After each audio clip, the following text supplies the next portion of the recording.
بسم اللہ الرحمن الرحیم۔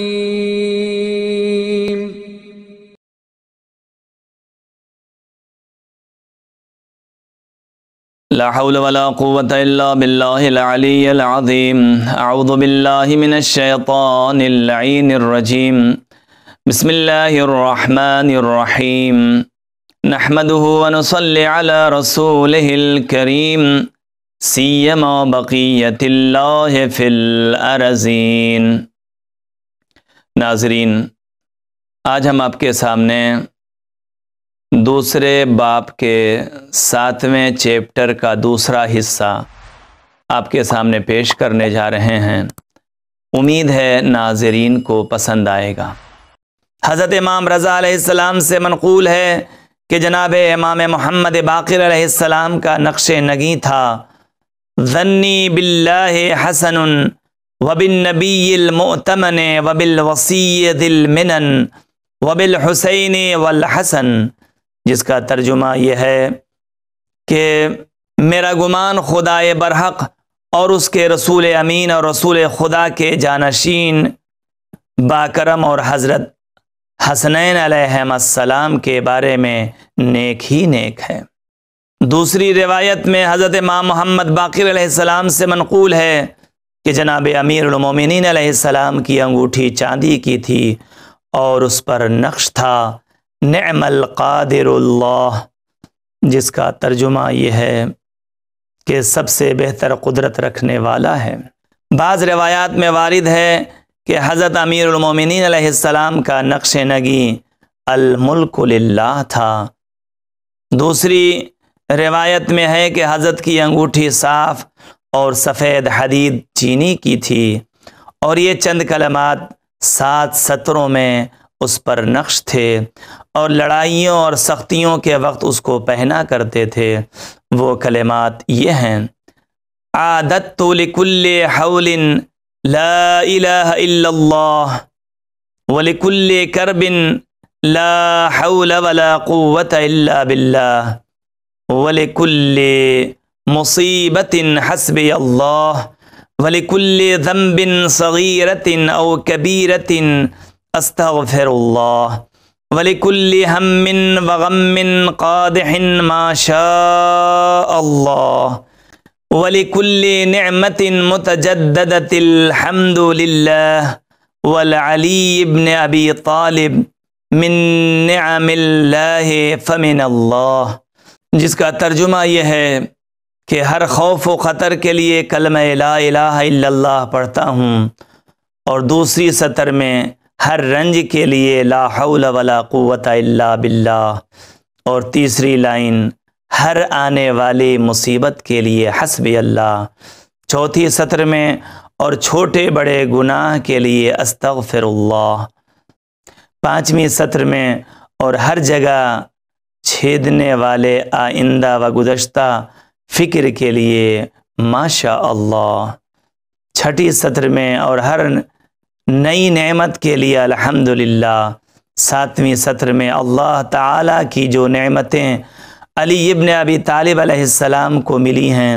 یہ سب اللہ ہی کی طرف سے ہیں۔ اسماعیل ابن موسیٰ سے نقل ہے کہ جناب امام جعفر صادق علیہ السلام کی انگوٹھی بالکل چاندی کی تھی اور اس پر یہ نقش تھا: یا ثقتی قنی شر جمیع خلقک، جس کا ترجمہ یہ ہے: اے میرے پناہ دینے والے، مجھے اپنی تمام مخلوقات کے شر سے محفوظ رکھ۔ ابن طاؤس علیہ الرحمہ نے روایت ذیل صافی خادم حضرت امام علی نقی علیہ السلام کی زبانی قاسم ابن علی سے نقل کی ہے کہ میں نے ان حضرت سے ان کے جد امجد جناب امام رضا علیہ السلام کی زیارت کے لیے جانے کی رخصت مانگی۔ فرمایا کہ عقیق کی انگوٹھی لیتا جائیو جس کا نگینہ زرد ہو اور ایک طرف ما شاء اللہ لا قوة الا باللہ اور دوسری طرف محمد و علی نقش ہو۔ اس انگوٹھی کے پاس ہونے سے چوروں اور دشمنوں کے شر سے تو امان پالے گا، سلامت رہے گا، بلکہ با ایمان مراجعت کرے گا۔ صافی کہتا ہے کہ حضرت کے فرمانے کے بموجب انگشتری ڈھونڈ کر لایا، اور جب حضرت سے رخصت ہو کر چلا تھوڑی دور گیا تھا کہ حضرت نے پھر کسی کو دوڑایا، وہ مجھے واپس لایا۔ حاضر ہوا تو ارشاد فرمایا، اے صافی، میں نے عرض کی حضور، فرمایا فیروزے کی انگوٹھی بھی لیتا جائیو کہ توس اور نیشا پور کے درمیان تجھے ایک شیر ملے گا جو قافلے کو روک لے گا، تو اس کے سامنے جا کر یہ انگوٹھی دکھا دیجیو اور کہہ دیجیو کہ میرے مولا کا حکم ہے راستہ چھوڑ دے۔ اس فیروزے کے ایک طرف للہ الملک نقش ہونا چاہیے اور دوسری طرف الملک للہ الواحد القہار، کیونکہ جناب امیر المومنین علیہ السلام کی انگوٹھی فیروزے کی تھی اور اس پر للہ الملک نقش تھا، اور جب خلافت ظاہری ان حضرت کو حاصل ہو گئی تو آپ نے الملک للہ الواحد القہار نقش کرا لیا۔ ایسا نگینہ درندے سے محفوظ رکھتا ہے اور لڑائیوں میں فتح و ظفر کا باعث ہوتا ہے۔ صافی کہتا ہے کہ میں سفر میں گیا اور واللہ جہاں حضرت نے فرمایا تھا وہیں شیر ملا، میں نے حضرت کے فرمانے کے بموجب عمل کیا، شیر چلا گیا۔ زیارت سے واپس آ کر میں نے تمام ماجرا حضرت کی خدمت میں عرض کیا۔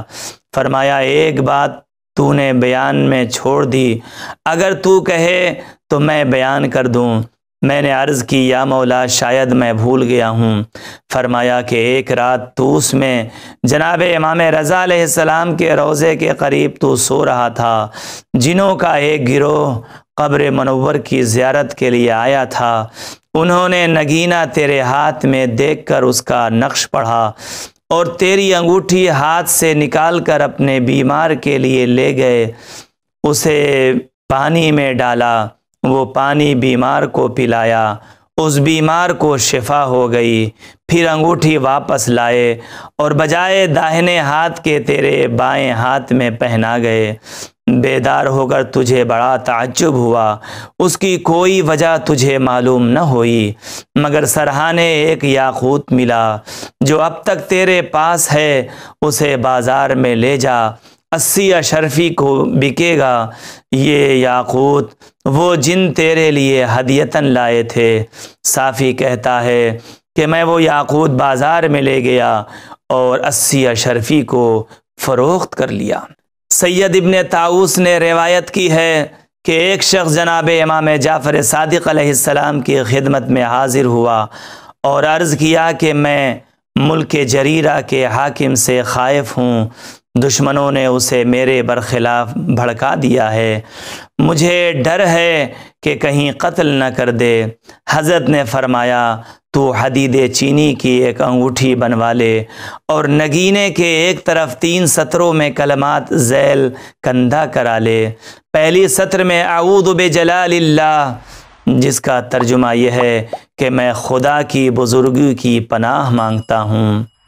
دوسری میں اعوذ بکلمات اللہ، جس کا ترجمہ یہ ہے کہ میں خدا کے کلمات کی پناہ مانگتا ہوں۔ تیسری میں اعوذ برسول اللہ، میں خدا کے رسول کی پناہ مانگتا ہوں۔ اور نگینے کی پشت پر 2 سطروں میں یہ کندہ کرا لے۔ پہلی سطر میں آمنت باللہ وکتبہ، جس کا ترجمہ یہ ہے کہ میں خدا اور اس کی کتابوں پر ایمان لایا ہوں۔ دوسری سطر میں انی واثق باللہ ورسلہ، جس کا ترجمہ یہ ہے کہ میرا بھروسہ خود اللہ اور اس کے رسولوں پر ہے۔ اور نگینے کے کندھوں پر گردا گرد اشہد اللہ الہ الا اللہ مخلصاً خود والے، جس کا ترجمہ یہ ہے کہ میں خالص نیت سے اس امر کی گواہی دیتا ہوں کہ سوائے خدائے تعالی کے کوئی معبود نہیں ہے۔ یہ انگوٹھی ہاتھ میں پہننے سے ہر مشکل آسان ہو جائے گی، بالخصوص خوف ظالم اس کے باندھنے سے عورتوں کو وضع حمل کی تکلیف آسان ہوگی اور نظر بد کا اثر نہ ہوگا۔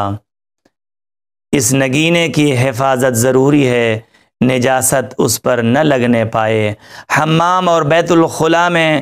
اس کو نہ لے جائے کیونکہ اس میں اسرار خدا ہیں، اور شیعان اہل بیت علیہم السلام جو اپنے دشمنوں سے ڈرتے ہیں ان کو لازم ہے کہ اس انگوٹھی کو اپنی جان کے برابر رکھیں،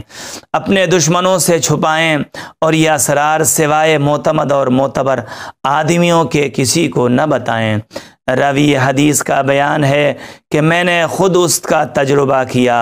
اور اسی طرح پایا۔ تعویذ مذکورہ کی صورت درج نوٹ ہیں۔ حضرت امام محمد باقر علیہ السلام سے روایت ہے کہ جس شخص کے ہاتھ میں عقیق کی انگوٹھی ہو اور وہ علی الصبح بیدار ہوتے ہی پہلے اس سے کہ کسی طرف دیکھے، اس کا نگینہ اپنی ہتھیلی کی طرف پھیر کر دیکھے اور سورہ انا انزلناہ اور یہ دعا پڑھے، آمنت باللہ وحدہ لا شریک لہ وکفرت بالجبت والطاغوت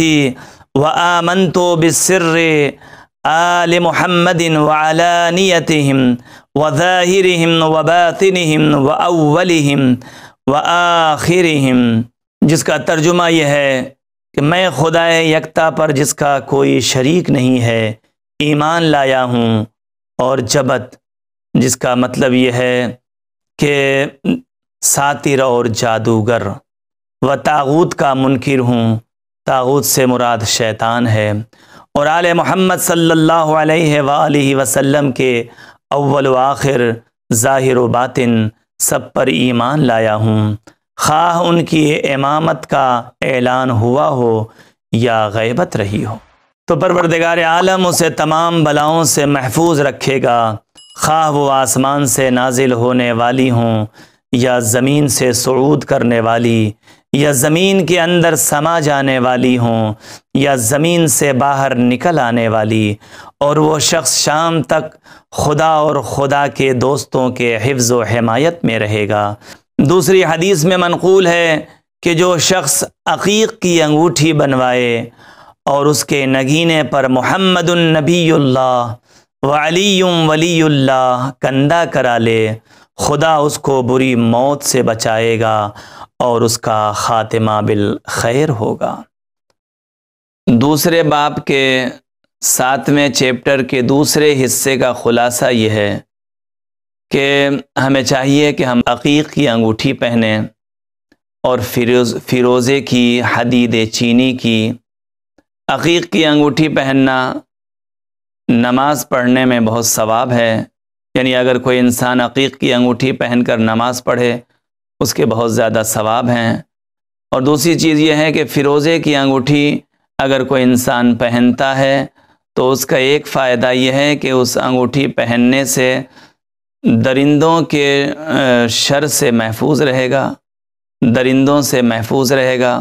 اور بہت سی مصیبت اس انگوٹھی کی وجہ سے ٹل سکتی ہے۔ لہٰذا ہمیں چاہیے کہ ہم عقیق اور فیروزے کی انگوٹھی پہنیں، اور ساتھ ہی ساتھ حدید چینی، اس کے اوپر بھی اس کے بھی بہت زیادہ فوائد ہیں، بہت زیادہ ثواب رکھتا ہے حدید چینی۔ اس کا ایک فائدہ یہ ہے کہ اگر کوئی انسان حدید چینی کی انگوٹھی پہنتا ہے تو ظالم کے خوف سے محفوظ رہے گا۔ دوسرا فائدہ اس کا یہ ہے کہ حاملہ عورت اگر کوئی ہے تو اس کے حمل میں آسانی ہوگی، وضع حمل میں آسانی ہوگی۔ اور تیسری چیز یہ ہے کہ اگر کوئی انسان حدید چینی کی انگوٹھی پہنے تو تیسرا فائدہ یہ ہے کہ نظر بد سے انسان بچے گا۔ اور اس انگوٹھی کے اوپر جو دعا ہے اس کو کندہ کرا کر کے پہنے تو انشاءاللہ یہ ان تینوں چیزیں جو ہم نے بتائی ہیں ان سے جو ہے وہ ثواب مل سکتا ہے، فائدہ اس کو مل سکتا ہے۔ وآخر دعوانا ان الحمد للہ رب العالمین۔